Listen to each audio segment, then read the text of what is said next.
बिस्मिल्लाहिर्रहमानिर्रहीम। Hello viewers, कैसे हैं आप? यकीनन अच्छे होंगे और खुश होंगे। जहाँ रहें खुश रहें, आबाद रहें। तो आज हम बनाएंगे मज़ेदार पकवान में चिकन लच्छा कबाब। बहुत ही मज़ेदार यमी सा बनता है चिकन लच्छा कबाब और रोल पराठा। हम दोनों चीज़ें बनाएंगे एक साथ, बहुत ही मज़ेदार और यमी से बनते हैं। तो चलते हैं टाइम ज़ाया किए बगैर अभी रेसिपी की तरफ।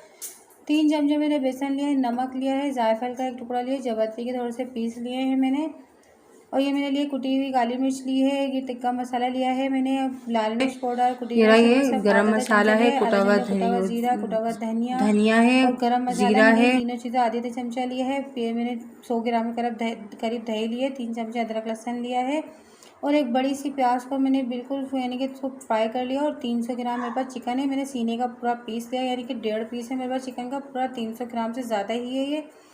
और इसमें मैंने यानी कि जिस कढ़ाई में मैंने फ्राई करी थी अपनी ऑयल के अंदर प्याज, उसी ऑयल के अंदर मैं चिकन डाल दूँगी। अब मैं डालूँगी इसमें टिक्का मसाला, आधा चमचा कुटी हुई मिर्चें, काली मिर्चें और यानी कि लाल मिर्च पाउडर डालूँगी इसको, यानी कि इन सबको, चारों मसालों को। अब मैं ये तली हुई प्याज जो सारी डाल दूँगी इसके अंदर। ये बहुत ही मज़ेदार से कबाब तैयार होने वाले हैं आपके लच्छा चिकन लच्छा कबाब। बहुत ही मज़ेदार यूनिक सा ये बहुत ही पराठा मज़ेदार बहुत होता है। आप बनाकर ज़रूर देखिएगा इसको। अब मैंने 100 ग्राम इसमें दही डाली है, नमक डाला है। शुरू से एंड तक वीडियो को वॉच करा करें। ये देखिए, ये मैंने ली है यानी कि जीरा है, धनिया है, गरम मसाला, ये तीनों चीज़ें मैंने डाल दी हैं। और अदरक लहसुन, ये 3 चमचे मैंने अदरक लहसुन भी डाल दिया है इसके अंदर। अब मैं इसे डालकर अच्छी तरह से मिक्स करूँगी। शुरू से एंड तक वीडियो को वॉच किया करें कि आपकी कोई चीज़ रह न जाए। हर स्टेप को फॉलो किया करें कि आपकी रेसिपी अच्छी से अच्छी बने और मज़ेदार से मज़ेदार आपकी रेसिपी तैयार हो। कि जिस तरह से हम अपनी रेसिपियों को तैयार करते हैं इतनी मेहनत से, तो आप भी उसी तरह से आप बनाएं और अपने घर वालों को मज़े कराएं। तो इस तरह से देखिए, मैंने इसको सब मसालों को मिक्स कर लिया और मैंने अब इसे चूल्हे पर रख दिया है, यानी कि बिल्कुल स्लो आंच पर आपको रखना है। कम से कम इसको आप 30 से 35 मिनट रखेंगे। अगर आपकी पतीली का पैंदा यानी कि पतला है या कुछ है, तो आप इसको तवे के ऊपर बिल्कुल रख दें। समझ लें आपको 30 से 35 मिनट तक बिल्कुल भी यानी इसको देखना नहीं है, हल्का हल्का बीच में देखते रहें कि आपकी चिकन लगे ना। और मैंने इसके अंदर ज़रूरत चुटकी भर कलर डाला है, 1 चुटकी, और जायफल जावित्री जो मैंने आपको दिखाई थी वो मैंने कूट कर डाल दी है इसके अंदर। अगर आप पाउडर बनाकर, फाइन पाउडर बनाकर भी डाल सकते हैं। ये देखिए, मैंने मैदा लिया। मैं पराठों की तैयारी कर लेती हूँ, जिसके लिए मैंने लिया है मैदा मैंने लिया है 1.5 प्याली, क्योंकि मुझे सिर्फ थोड़े से ही पराठे बनाने हैं। मैंने इसमें डाला आधा चमचा यानी कि नमक डाला है, और 3 चमचे मैंने भरकर डाला है इसके अंदर ऑयल।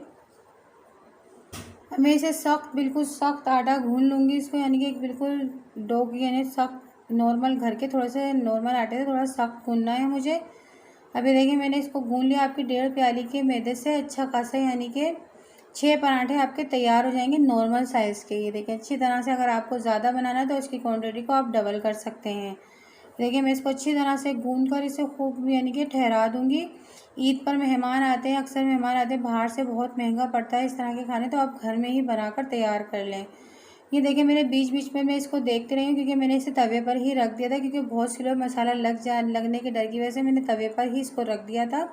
स्लो आँच के ऊपर कम से कम मैंने इसे 35 मिनट रखा। देखिए कितना टेंडर और कितना गला हुआ हमारा चिकन बन गया है, कि इतना जूसी हो रहा है ये, यानी कि बिल्कुल गल गया है। इसको मैं एक चमचा भी टच कर रही हूँ तो ये टूटे जा रहा है। इस तरह से मैं सारा इसका लच्छा तोड़कर बिल्कुल लच्छे वाला बिल्कुल लच्छा बना लूँगी। देखें इस तरह से, ये इसी वजह से इसका नाम है चिकन लच्छा कबाब। बहुत ही मज़ेदार बनता है। देखें इस तरह से मैंने सारे इसके लच्छे बिल्कुल एकदम रेशा रेशा कर दिया। मैंने लिया था जो 3 चमचे बेसन में सारा फ्राई कर लूँगी अपने फ्राई पैन के अंदर, और दूसरी जगह मैंने अपना कोयले को यानी कि जलाने के लिए रख दिया। इसके लिए हम इसको कोयले का दम देंगे। ये देखिए, अच्छी तरह से मैंने इसको भून लिया, इसकी खुशबू आ जाए अच्छी सी और ये कच्चापन इसका ख़त्म हो जाए। मैं इसके अंदर ये बेसन डाल दूँगी। मुझे थोड़ा सा ज़्यादा लग रहा है तो थोड़ा सा मैं बचा लूँगी। ये देखिए, अच्छी तरह से मैं सारा इसमें मिक्स करूँगी, खूब अच्छी तरह से यकजा हो जाए और हमारे कबाब बहुत ही मज़ेदार से तैयार हो जाएंगे। जब आप इसके अंदर कोयले का दम देंगी तो नहायत ही मज़ेदार सा ये आपका कबाब, रेशा कबाब तैयार होगा। देखिएगा आप खाकर अपने, यानी कि फिर आपका कोई और यानी कि कबाब खाने को दिल नहीं करेगा। यही बनाकर आप अपने बच्चों को खिलाएंगे और अपने मेहमानों के लिए भी बनाएंगी। ये देखिए, मैंने सारा बेसन इसके अंदर मिक्स कर लिया कि यकजा हो जाए सब मिक्स होकर। अभी मैंने इसमें कोई ऑयल वगैरह कुछ भी नहीं डाला। अब मैं इसके अंदर डालूंगी, देखें आधी प्याली मैंने घी लिया, घी चारों तरफ मैं इसके डाल दूंगी, और बीच में मैंने कटोरी लगाई जिसके अंदर मैं कोयला रखूँगी। कोयला रख कर इसे दम देंगे हम। अगर आपके पास बटर यानी कि मक्खन आप डालना चाहते हैं, आपको मक्खन का फ्लेवर अच्छा लगता है, आप इसमें मक्खन भी डाल सकते हैं, इसका मज़ा दोबारा हो जाएगा। अब देखें मैंने घी डालकर इसके ऊपर, घी डालने से कोयले के ऊपर बहुत ही अच्छा सा स्मोक आता है, यानी कि बहुत ही अच्छा फ्लेवर आता है कोयले का। अब मैंने इसे 6-7 मिनट कोयले का दम देकर इसे निकाल लूँगी मैं। अब देखें इसमें कितनी अच्छी खुशबू, पूरा मेरा किचन महक रहा है, इतनी मज़ेदार सी खुशबू आ रही है और जायका तो लाजवाब है इस चिकन का। ये देखिए मैं इसका रायता भी तैयार कर लूँगी, जिसके लिए चंद पत्ते मैंने थोड़े से पत्ते लिए हैं, चिकन पुदीने के, हरी मिर्चें लिए हैं और तो जीरा लिया है, लहसुन लिया है, नींबू लिया है मैंने और आधी प्याली लिया है मैंने दही। इसका मैं रायता तैयार कर लूँगी। मेरा आटा भी तैयार हो चुका है, जो मेरे अच्छी तरह से देखें इसको मैंने बिल्कुल से यानी कि 1-2 मुक्की लगाकर इसको बिल्कुल फाइन, बिल्कुल प्लेन सा अच्छा मज़ेदार सा हमारा आटा हो गया है। देखिए मैं छोटे छोटे से पेड़े बना रही हूँ, यानी कि मेरे इतने आटे में 6 पेड़े तैयार हुए। मैंने बाकी के बनाकर रख लिए और मैं आपको बनाकर दिखाती हूँ। इस तरह से सिर्फ आपको आटा नहीं लगाना है, इसमें मैदा वगैरह नहीं लगाना है, घी लगाएं अपने बोर्ड के ऊपर और हल्का सा इसको बेलें, बिल्कुल इतना नरम, यानी कि इतना अच्छा ये यानी कि फ्रेशिंग वाला आटा गूना हुआ है कि बेलन यानी कि बहुत ही ईजी आपकी यानी कि पराठा बिल जाएगा। मैं इसके ऊपर लगाऊंगी हल्का सा, देखें हल्का सा मैंने इसके ऊपर लगाया है, या हल्का सा मैंने इसके ऊपर लगा दिया, कहते हैं घी लगाया, घी लगाकर इसको रोल कर दिया। रोल कर मैंने पराठे की तरह इसका एक वो बना लिया है, पेड़ा सा बना लिया है छोटा, यानी कि नॉर्मल साइज़ का हमारा ये तैयार हो जाएगा। अभी देखो सारे मैं इसको आपको पराठा बनाकर बिल्कुल छोटे से आपको बिल्कुल हल्के हाथ से बेलना है कि इसके लच्छे भी ख़राब ना हो और हमारा पराठा यानी कि अच्छा सा तैयार हो जाए। और मैंने यानी कि तवे के अपने चूल्हे के ऊपर तवा रख दिया है गर्म होने के लिए। अब मैं इसे बेलकर फटाफट से हम अपने पराठे तैयार कर लेंगे, फिर हम आपको रोल बनाकर बताऊंगी कि किस तरह से ये रोल सर्व किए जाएंगे। ये देखें सारा मैंने बिल्कुल पतला पतला बेल लिया है इसको। अब ये मैंने तवा गरम करने के लिए रख दिया था, मैं इसको डाल दूंगी हल्के हाथ से। अब देखें इसको अच्छी तरह से सीखने दूंगी थोड़ा सा, जब सीख जाएगा दोनों तरफ से तो फिर हम इसके ऊपर घी लगाएंगे। घी हमेशा पराठों के ऊपर घी लगाएं, घी लगाने से फ्लेवर पराठों का बहुत ही अच्छा आता है और ऑयल लगाने से ज़रा फ्लेवर ज़रा अच्छा नहीं लगता, उसके अंदर ज़रा सी अजीब सी आती है। वो घी लगाने से बहुत ही मज़ेदार सा पराठा तैयार होता है। अभी देखिए मैं हल्का हल्का घी लगाऊंगी, ज़्यादा हम घी वाले पराठे नहीं बनाएंगे, बिल्कुल हल्के हल्के घी के पराठे बनाएंगे कि आपको ज़्यादा ऑयली भी ना लगे और अच्छे मज़े में भी ज़्यादा अच्छे लगेंगे कि आपके ज़्यादा ऑयल वगैरह, अगर आपको हल्का सा ऑयल लगाएं, अगर आपके ऑयल मना है तो आप बिल्कुल लाइट लाइट सा बिल्कुल लगाकर बस सिर्फ हल्का सा लगाएं, क्योंकि नॉन स्टिक तवे के ऊपर वैसे भी सीख जाते हैं।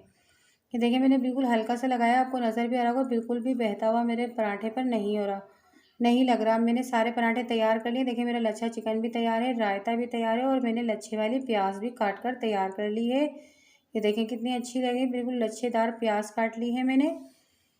अभी सारी चीज़ें मेरी तैयार हैं। मैं देखें इसमें नींबू डालूंगी, जो नींबू मैंने लिया था आधा नींबू, देखिए अच्छी तरह से मैंने इसमें डाल दिया है। इसमें डालने इसका फ्लेवर और ज़्यादा मज़ेदार हो जाएगा रायते का, बहुत ही लजीज, यानी कि नींबू डालने से इसका जायका ज़्यादा बढ़ जाता है। अगर आप इसके अंदर रायते में डालेंगी तो नींबू से बहुत ही मज़ेदार सा टेस्ट हो जाता है। मैंने सारे पराठे जो तैयार कर लिए थे अपने, अब मैं इसे रख लूँगी, यानी कि इससे मैंने कवर कर कर रख दी कि ठंडे ना हो। इतने में सारे बनाकर अब मैं इसको आपको बनाकर दिखाती हूँ। मैंने इस लिया है चिकन रेशा कबाब, जो मैंने बनाकर यानी कि पहले ही तैयार कर लिए थे। अब इसको साइड में बीच में लगाएंगे हम।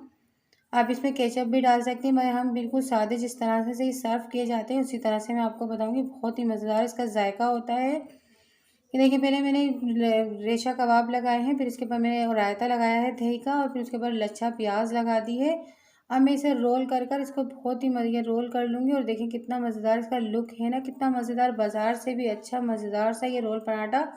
कम बजट में आप इतनी सी यानी कि 300 ग्राम मुर्गी में ढेरों सारे कबाब तैयार कर सकते हैं रोल पराठे। आपका चिकन भी देखें कितना सारा बच गया और रोल पराठे भी बन गए हैं। आप जब दिल करे बनाकर उसको डीप फ्रीज़र कर लें और जब आपका दिल करे आप पराठे बनाकर इसे तैयार कर लें। देखिए इतना अच्छा यानी कि रोल पराठे तैयार होंगे। बस आज की हमारी रेसिपी अगर आपको ज़रा सी भी अच्छी लगी है आपको, तो कमेंट्स क्या करें, ज़्यादा से ज़्यादा लाइक करें, ज़्यादा से ज़्यादा शेयर करें। नए हैं तो हमारे चैनल को सब्सक्राइब करें, बेल आइकन के बटन को प्रेस करें कि आने वाली वीडियो आपको जल्द से जल्द मिल सके। तो मिलते हैं नेक्स्ट वीडियो में अच्छी सी रेसिपी के साथ। अल्लाह हाफिज़।